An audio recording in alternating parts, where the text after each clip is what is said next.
You guys can grab a seat. And as you do, I want to open with a question of have you ever been in a place, in a position where you had a plan in place and everything then ended up going completely different than the plan you expected? Where you got everything in order in your own way. Maybe it was for a weekend plan, or it was a plan for a vacation, or it was a plan for just a day off. And then everything else went differently. Or maybe for some of you, thanks, Sam, I really appreciate it. Sam is engaging with me, and I appreciate it. For some of you, maybe it's bigger things. You had a plan for your life, and it didn't go the way that you expected. You had a plan for your marriage, and it didn't go the way that you expected. You had a plan for your family, and it didn't really go the way that you expected. When I started college, I thought I had a plan for my life, which I think most people think they do when they get into college, and then college breaks them. And so I started college, and I really thought I had a plan for my life. And it started because it started to fall apart at first because when I went to school, I ended up dealing with some depression and anxiety that mostly centered around school for me. And so it made it very difficult for me to actually engage in the things that I needed to do. It made it difficult for me to engage in school, to go to class, to participate, to really do anything at all. And so in that moment, kind of the plan that I'd had shifted, and I formed a new plan for my life. And I just watched the movie The Social Network, and it inspired me. And I said, you know what I'm going to do? I'm going to drop out of school. I'm going to start my own business. And it was a great plan, let me tell you. It was a great plan that I had for my life. And so what I did, I literally did that. I stopped going to school. I started a business with my friends. We all lived together at the time, so why not start a business together at the same time? It was great. And so we started this business, and we worked hard. At least it felt like that to me, for a little over a year at this. And we had this plan of where our lives would look like because of it, how we were going to engage in this, how we were going to go advance our lives through this. And then a little over a year after we started, it came to a point where it became clear to me that it wasn't going to happen. It wasn't going to work out.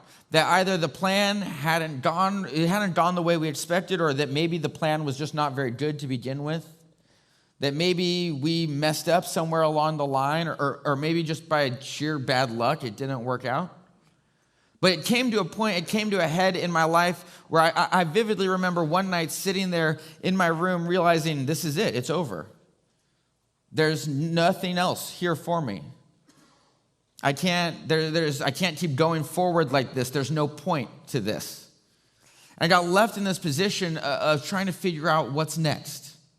What's next for me? Because I'd had this plan, this vision for my life, and clearly it wasn't going to happen. And if you've been in that position, I don't want to project my own experiences onto you, but if you've been in that position, my guess is you know the feeling. There's an emptiness in that moment, an emptiness of trying to figure out what is next for me? What is my life supposed to look like? You've built a whole vision for your life that looks like one thing, and then all of a sudden, maybe in a moment, it's gone. What's supposed to come next? The disciples have a very similar experience with this in a different sort of way with Jesus. And I think that our series has set us up well to experience at least a little bit what the disciples felt in that moment. Because you can imagine for the disciples, they had a plan for their lives. Then Jesus interrupted that plan. Then when they followed Jesus for 3 years, they saw Jesus performing miracles and casting out demons, raising people from the dead. They saw Jesus himself resurrected from the dead. And they started to build a vision of what their lives would look like. They had an expectation, right? The crucifixion was like a speed bump in that plan, but he's raised again. And so they assume, okay, this is the moment. We're going to usher in the kingdom of God. This is great, God. We love your plan. Your plan is awesome. We're on board for the plan. And then Jesus does something that I think shocked them. He does something that the plan, they didn't see this one coming. And if you turn with me to Acts chapter 1, we'll see this. And as we're turning there, let me confess this. By a show of hands, how many of you have had the dream, whether you were in school or whatever, that you forgot a test the next day? That like chaos, yeah. And so That dream for me has carried on to my job here. Except the dream isn't that I'll forget a test. It's that I'll be unable to find the passage of scripture in the Bible that I'm supposed to find, and I'll just sit here flipping endlessly through it. I found it. We're good. Don't worry. We're in Acts chapter 1, and what we see is that Jesus' disciples come together.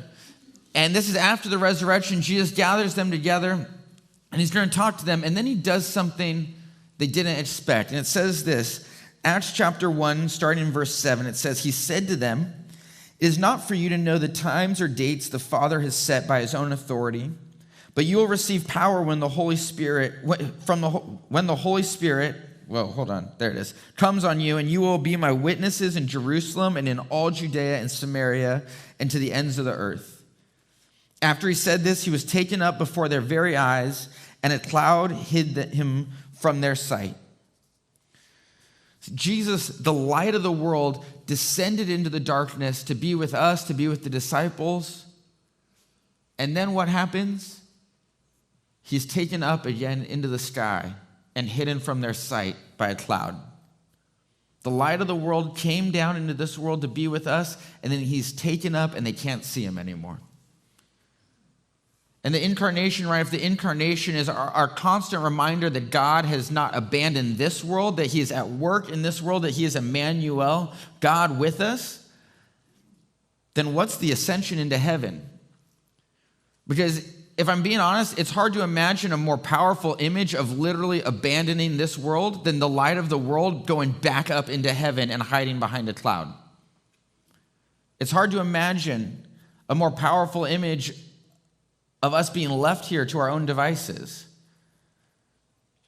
in the darkness. The light of the world is in heaven now.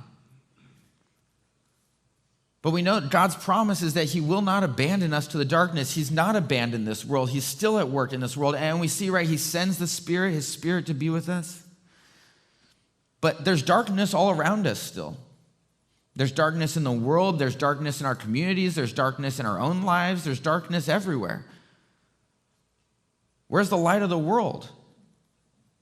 What's supposed to come next? The disciples get left standing there wondering this question. In verse 10 says they're looking intently up at the sky. They're just staring up at the sky like they're expecting some sort of like after credits scene to roll, that they're going to see clearly what it is that God has for them. And lo and behold, and the two angels show up and they say basically, stop looking up in the sky and get to work. God hasn't abandoned this world to the darkness. He hasn't left it to the darkness. He hasn't said, okay, Jesus came, he did his thing, he left, now it's up, it's all good. Right? He recognizes there's darkness in the world and he hasn't left us in it. God has a plan. He has an expectation. This is the thing that's hard. Because what I think we'll see this morning is that there's a really simple answer to what's God's plan. What's God's plan for the darkness? His plan is us. God's plan is that we are God's plan to be the light in the darkness. You and I are God's plan to light up the darkness today. And we see this in Matthew chapter 5. You can turn there with me if you'd like. Matthew chapter 5, Jesus tells us the plan. And like he does so often with his disciples, Jesus starts early on in his ministry telling the disciples what's going to happen, what things are going to take place. And time again, the disciples don't get it. They don't see it. Jesus tells them straight up how things are going to go, and they miss it. And so in Matthew chapter 5, Jesus gives us a glimpse into the plan, into what his plan is going to be to be a light in this darkness. And so what we know in Matthew chapter 5 is that Jesus has started to attract a crowd, even early on in his ministry. People are following after him, and so he goes up onto this hill to teach. And he's up on this hill, and there's a crowd of people, and his disciples are right there with him. And Luke tells us that before he speaks to the crowd, he speaks just to his disciples. And this is what he says to them. Matthew chapter 5, verse 13. He says, you are the salt of the earth. But if the salt loses its saltiness, how can it be made salty again? It is no longer good for anything except to be thrown out and trampled underfoot. You are the light of the world. A town built on a hill cannot be hidden.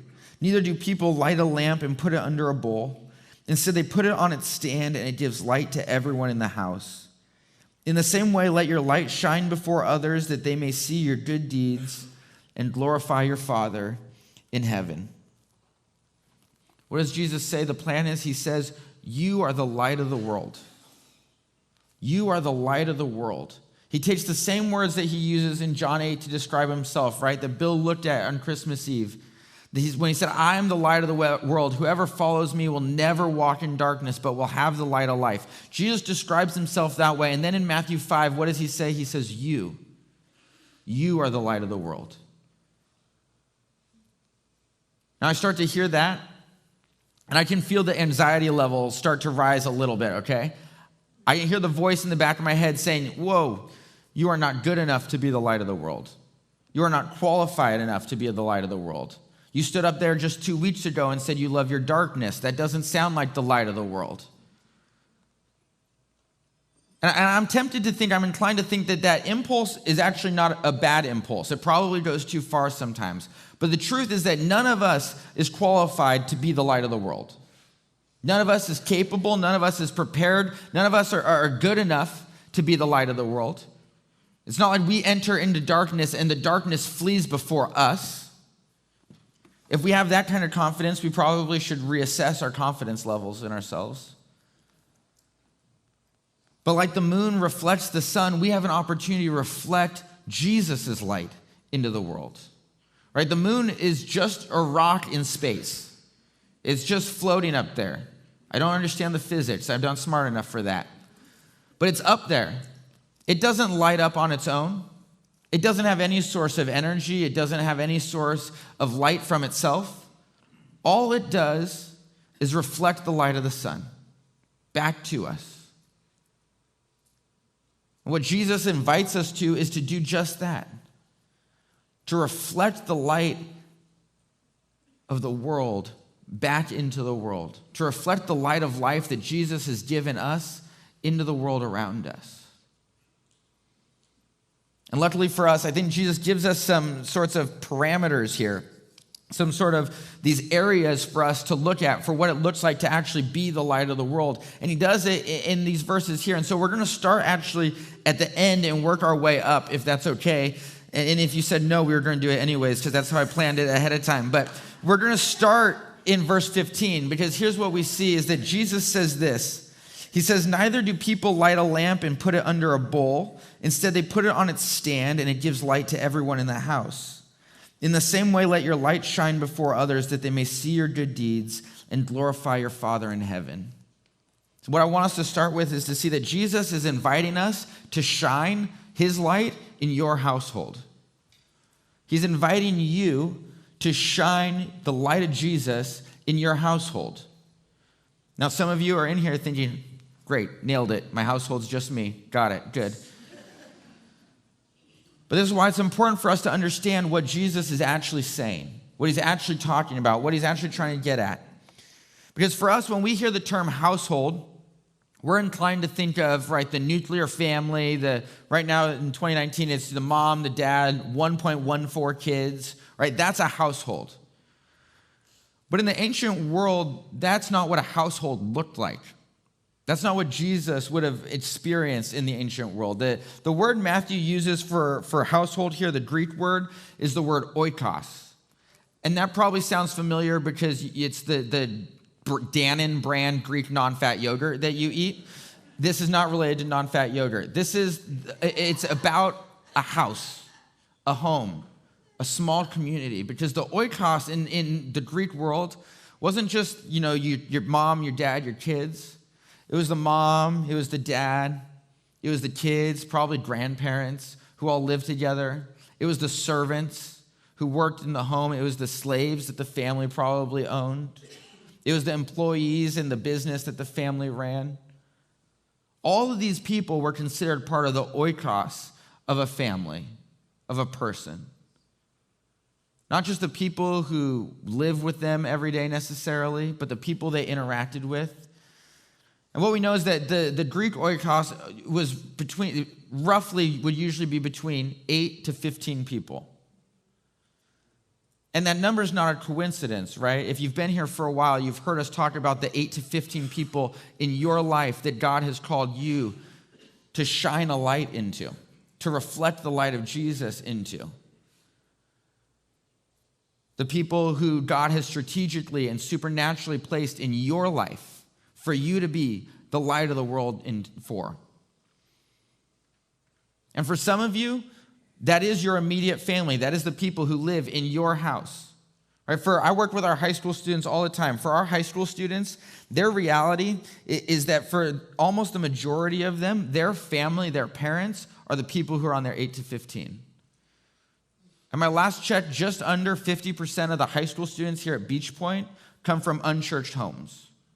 Their families are not believers. And we're not talking about kids who just show up once or twice and never come back. We're talking about our students, our people, our high school students here who are committed to the life that Jesus has for them. Just under 50% of them don't have families who believe in Jesus. And so if you ask our high school kids, if you stop them on the patio and ask them, first of all, they're going to act very uncomfortable. Second of all, if you ask them who their 8 to 15 are, I bet you the majority of them would say their mom, their dad, their grandparents, and their siblings, as well as a whole host of other people. Even just this past Christmas Eve, over the Christmas Eve services, it was incredible for me because we had 12 high school students bring their families to Beachpoint for Christmas Eve for basically the first time. 12 students who decided, I'm going to be the light in my family's lives. I'm going to reflect the light of Jesus in my family's lives. And I'm going to try to get them into the life that Jesus has for them. And one of those students, her name is Lily. If you were here for a Christmas Eve service, you actually saw Lily. She was leading worship on the end over there. She was singing. And Lily was very excited. She came up to me on Tuesday, on actually Christmas Eve, before the services, and she said, I am so excited for tonight. And I was like, you did this last night, but okay, it's so exciting tonight. And she goes, no, my family is coming to the 6 o'clock service. My family's coming. And I was like, that's incredible. And you could just see the excitement on her face. And so the 6 o'clock service rolled around, and I was out in the lobby, and here came her family. And I mean literally her whole family. Like, I was not prepared for this. It was like mom, dad, grandma, grandpa, aunts, uncles, cousins. And her brother really diligently introduced me to everyone. It was incredible.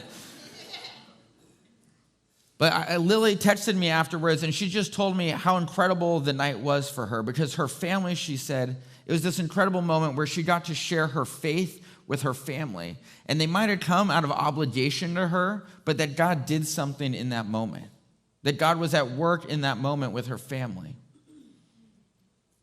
And for some of you, you can relate to that story. You can relate to the idea of your family being your 8 to 15, whether it's your parents and your siblings, or it's your kids and your grandkids. You can imagine what it's like. For others of you, your family aren't your 8 to 15. Your oikos looks more like the Greek one, where it's the people you work with and the people you interact with every day. Your neighbor, your coworker. But what we're called to do is, in all those cases, to reflect the light of Jesus into their lives. And I wish that I had some easy way for us to just here's 2 steps to do that, to make it happen and to make it work. But I really don't. Next week, Bill is launching our new series for the new year, and he's going to be talking about unleashing compassion on our 8 to 15. What does it look like to love the people in our 8 to 15? And I'll say this, Bill has much better things to say about this than I do. He's got great things, and I would just encourage you, be here next week. Be a part of what's going on, what God is going to do through this season. But I also want us to see that Jesus doesn't stop us there. He doesn't just invite us to be a light in our 8 to 15. He invites us to be a light in something bigger. And we see it in verse 14, because he doesn't just say you are a light in your relational world. He doesn't just say you are a light in your oikos. He doesn't just say you are a light to 8 to 15 people around you. He says this, he says, you are the light of the world. A town built on a hill cannot be hidden. You are the light of the world. I think it's easy for us sometimes to focus in on the relational aspect of what God has called us to to focus in on being the light to the people we interact with every day. And it's harder for us sometimes to recognize what it looks like for us to be a light in the world. And I'll say this before we go on. This portion, I worked on this portion of the sermon more than any other part of the sermon this morning. And I deleted this part of the sermon more than I deleted any other part of the sermon this morning. And I tried again and again and again because this is hard. It's not easy for us. There's a whole host of things that it takes for us to be the light of the world. There's a whole bunch of things each and every one of us can do. And the truth is that what you're supposed to do is probably different than what I'm supposed to do. That we all are called to unique and powerful things. And if we're going to be the light of the world, we're going to have to be faithful about doing the things that God has called us to do. To day in and day out, reflecting God's light into the world and choosing to look for opportunities to be that light. Maybe for some of us, it's to choose an opportunity to actually go to another part of the world and share the gospel, like so many people here at Beachpoint have done. But it's not just about going to the far corners of the world, right? Even in the Acts passage, where does Jesus send them? He sends them to Judea and Samaria and to the rest of the world. He sends them into their local community, the wider community, and to the rest of the world. And here's the thing is that this gets me anxious. I get nervous to preach about this. Because I think very clearly God has called us to something bigger. He has called us to be the light in the world. And I get anxious because I think for the most part, I'm not very good at it. I fall short of being a light in the world all the time. It's something that's very difficult for me. And so I stand up here and I'm going to preach about being the light of the world. And so it's hard. It's not easy. Because what I'm supposed to do, right, is reflect the light of Jesus into the world. Because when people see me, right, they know I'm a follower of Jesus. They know I'm a Christian. So when they see me, they see the things that I reflect into the world, and they assume that that's Jesus. People are looking at us in the world all around us. They're looking at the things we reflect out towards them. And they assume that those things are reflections of Jesus.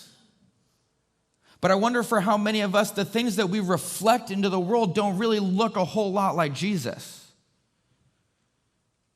The things that we reflect into the world look a whole lot more like what we want for our lives.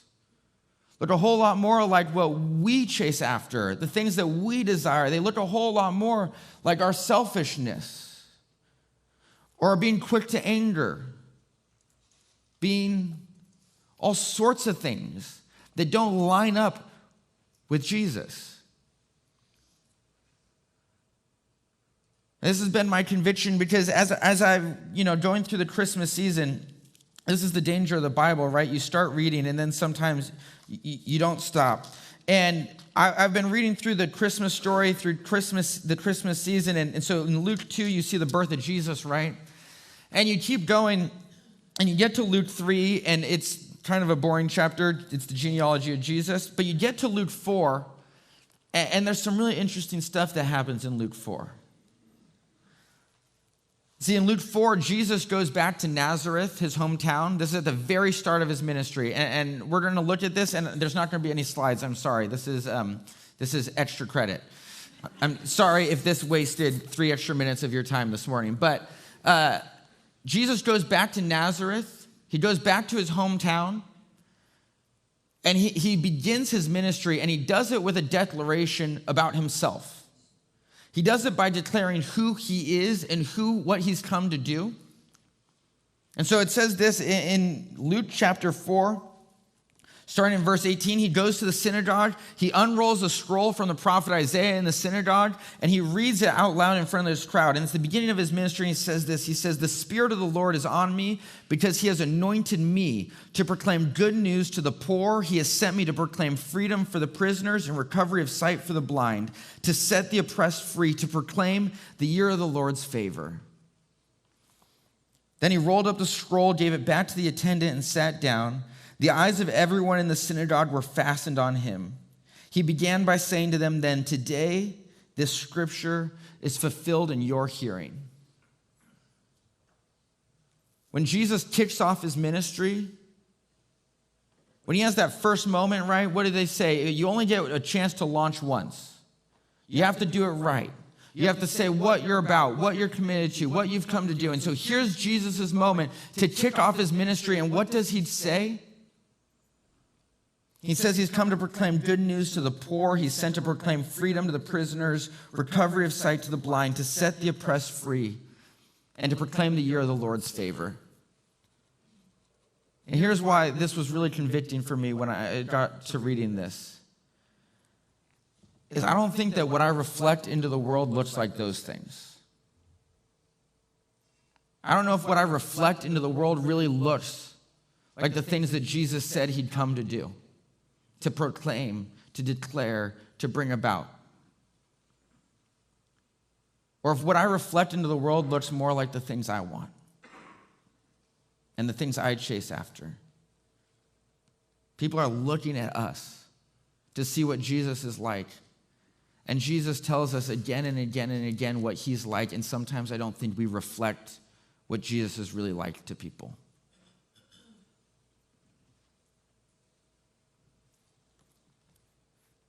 God can do something incredible with people who are willing to reflect Jesus into the world. We see it time and time again throughout history.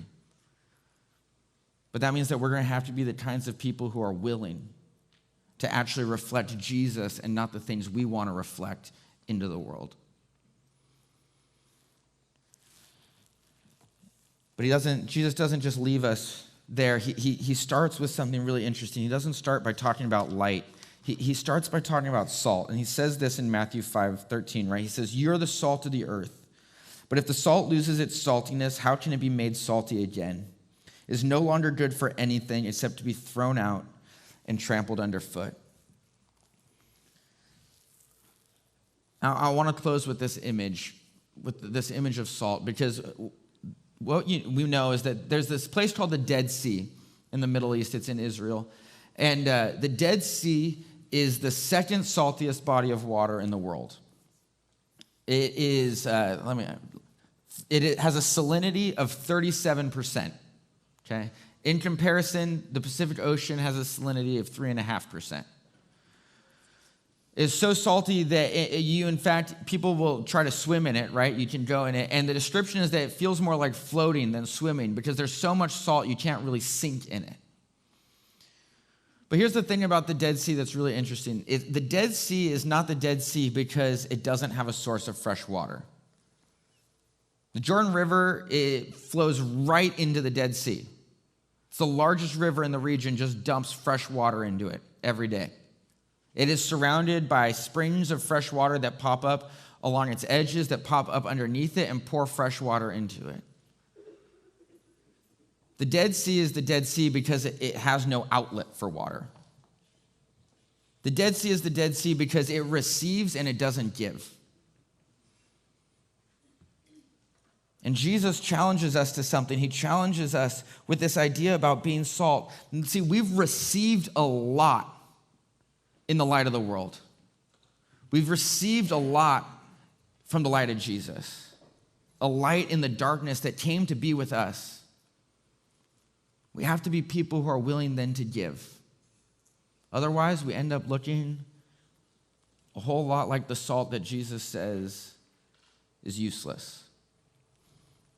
And Jesus has pretty harsh words for that. So, this is our last Sunday of the year. The new year starts in like 3 days. And I want us to think about this. Augustine put it this way. He says this. He says, for it is one thing to see the land of peace from a wooded ridge, and yet another to walk the road that leads to it. It's one thing for us to stand where we stand and to look out and say, man, it would be so nice if we were the light of our oikos, of our household. It would be so nice if we were the light of the world. It's an entirely different thing to actually get up and walk to that point, to get up and do those things. And so I'm sure all of us are going to have 12 different New Year's resolutions this year 12 different things that we'll have forgotten about by February. But today, I want to challenge you to something. Instead of having 12 different things that you're never going to do, what if you just had 2? What if you just said, this year, I'm going to be a light in my household. This year, I'm going to be a light in the world. I'm going to reflect Jesus into my household. I'm going to reflect Jesus into the world around me. What would God be able to do with you then? What would he be able to do in this community? What would he be able to do in this city? What would he be able to do in this world if we reflected him out into it? So we're going to take a moment. We're going to sing one last song. But as we do, I want to invite you into just thinking, what's next for you? What does it look like to take that first step on the road? That first step towards being a light in your household, that first step towards being the light of the world.